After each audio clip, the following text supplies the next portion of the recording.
Okay, good morning students, and once again welcome back. So in the previous class we discussed about the structure of microsporangium, which is made up of four layers.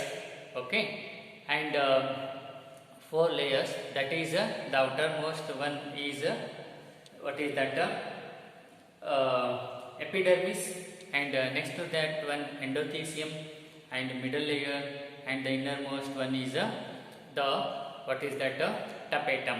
Okay, and at the center of this microsporangium we have a compactly arranged, a group of compactly arranged homogeneous cells. Okay, and they are called as a sporogenous tissue. Okay, and this is the structure of this what is that microsporangium. Okay, that is what we discussed yesterday. Today we will discuss about the microsporogenesis, that is the production of this process of formation of microspores from the microspore mother cells is called as a microsporogenesis. Okay, let us see how this microsporogenesis takes place. Okay, so yesterday while discussing the structure of microsporangium, we learnt that this at the center of this microsporangium there is a group of compactly arranged homogeneous cells which are called as a sporogenous tissue. Okay, fine. So we have learned that further. So each cell of this sporogenous tissue, you see here, each cell of this sporogenous tissue, they are capable of producing microspores. Okay, so each cell of this sporogenous tissue is capable of producing a microspore. So that is why these cells of this sporogenous tissue, they are called as a microspore mother cells. Okay, so the cells of this sporogenous tissue, as they are capable of producing microspores, they are called as a microspore mother cells. In short, we write as a MMC. Okay, understood? Fine. Further, so the process, now we will define the microsporogenesis. The name itself indicates, it is so simple. Microspore means microspores, and genesis means to produce. So the process, now we define the microsporogenesis, that is the process of formation of microspores from the microspore mother cell.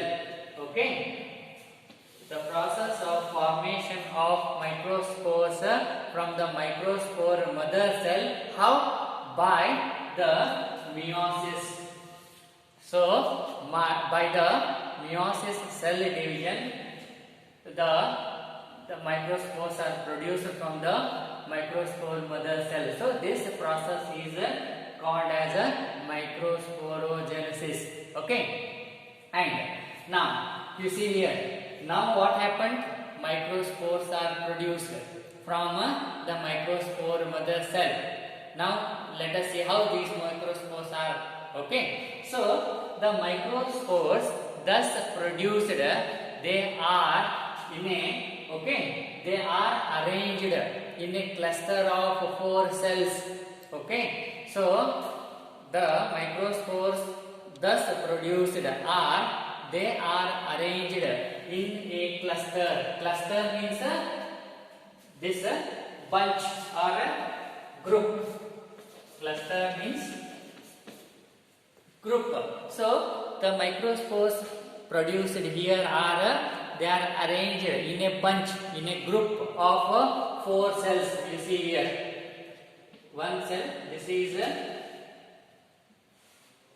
one cell, and this one is a second cell and a third cell, and this is a fourth cell.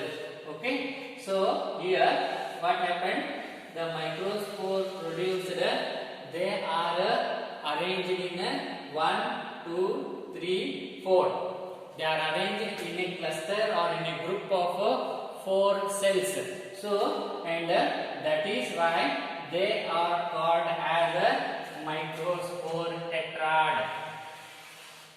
Okay, so the microspores produced here are, they are arranged in a cluster or a group of 4 cells, 1 2 3 and 4, 4 cells, and that is why they are called as a, what is that, pollen grain tetrad, okay, or a microspore tetrad. So they are called as a microspore tetrad. Tetrad means 4. Okay, the microspores which are arranged in a cluster or group of 4.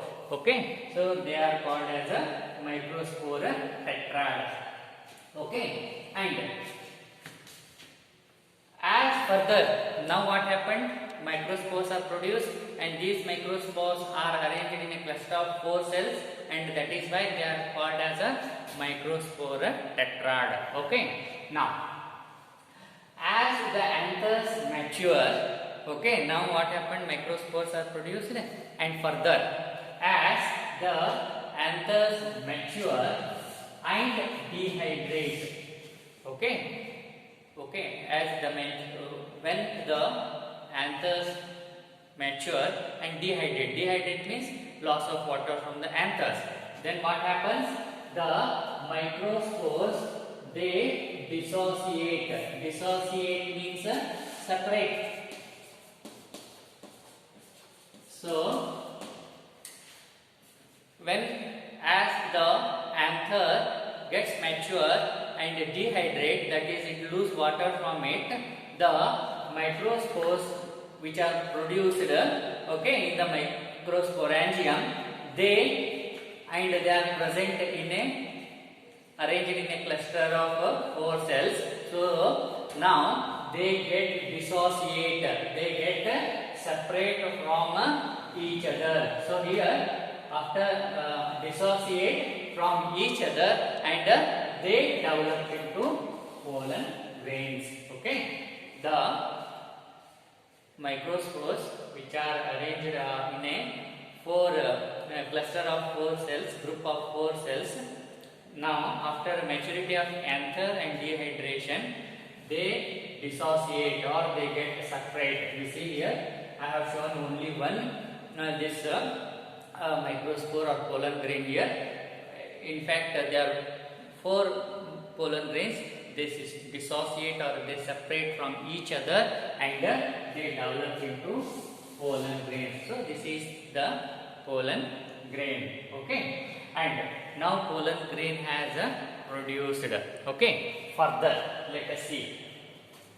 When pollen grains mature, okay, when these pollen grains now what they have produced, when they mature, what happens?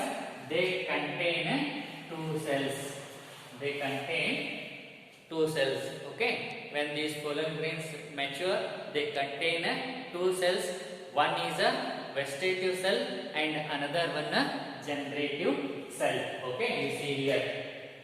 This is a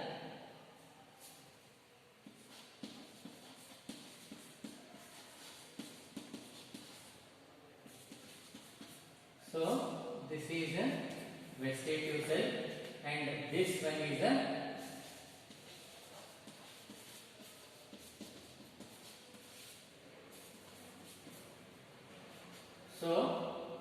this one small, this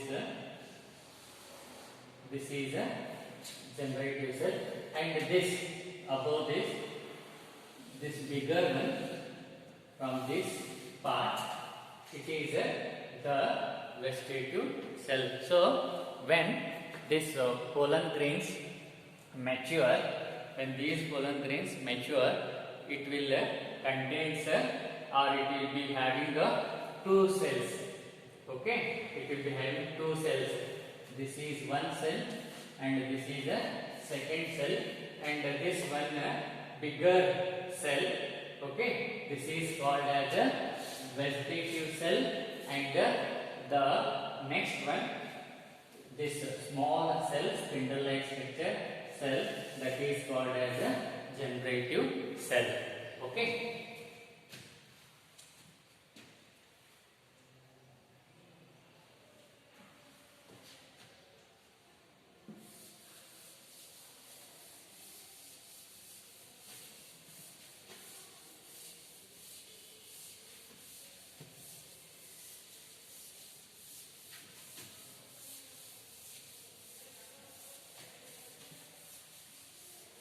So now what we learned is that when the pollen grains mature, it contains two cells. What is that? One is a vegetative cell and another one is a generative cell. Okay. And this further vegetative cell is bigger in size. You can see here, this vegetative cell is bigger in size, and it has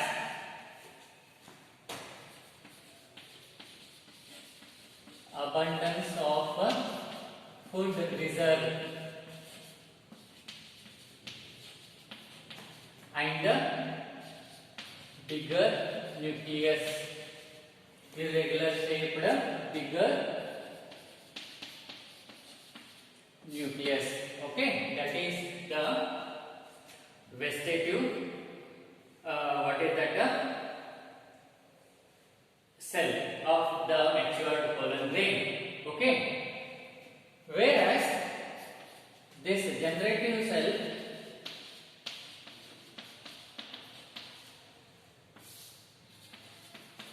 okay, this is about vegetative cell, whereas this generative cell is a small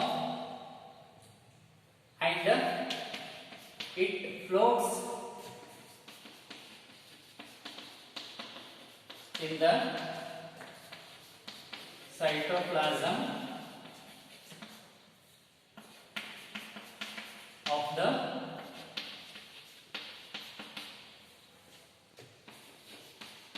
vegetative cell.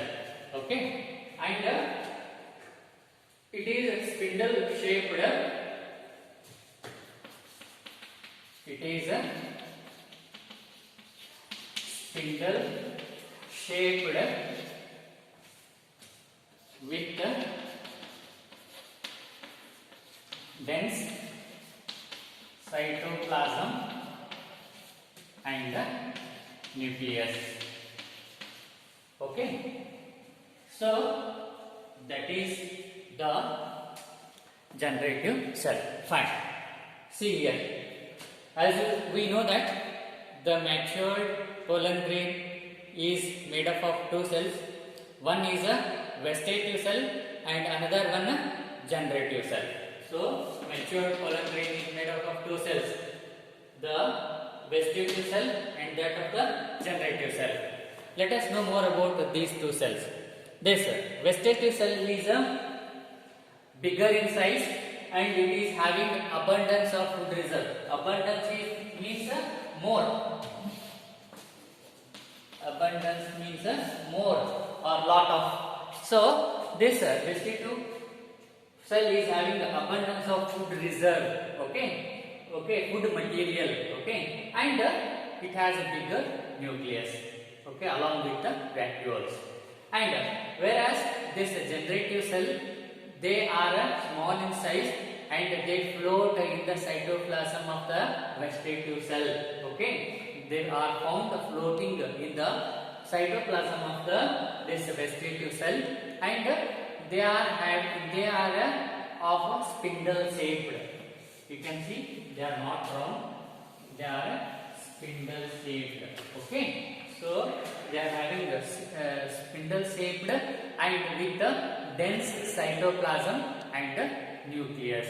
Okay, so this is the matured pollen grain, and this is all about the microsporogenesis, how these microspores are produced and how the pollen grains are produced. Okay, I hope you have understood the things. So we conclude here and continue tomorrow. Thank you.